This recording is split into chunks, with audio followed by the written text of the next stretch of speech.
Far ha na ho na sa chao khu ne ma thwa shi la de kho bi chuta gain khu phit pi do ma developer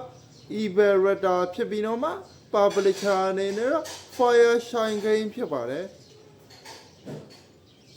game ကိုတော့2026ခုနှစ် April လ28ရက်နေ့မှာ Early Access အနေနဲ့ထုတ်ခဲ့ပြီးတော့မှ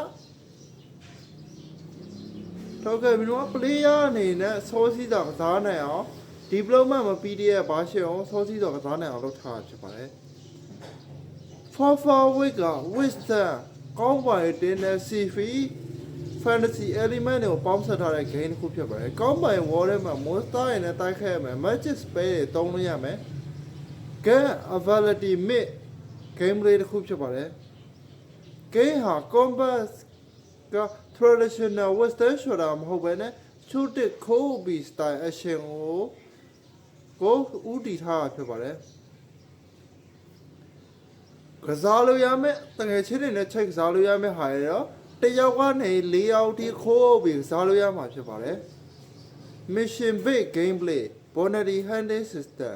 Lom Arcade system တို့ထည့်သွင်းထားတာဖြစ်ပါတယ်။ကြီးစုပေးကြတဲ့အတွက်ကျေးဇူးတင်ပါတယ်။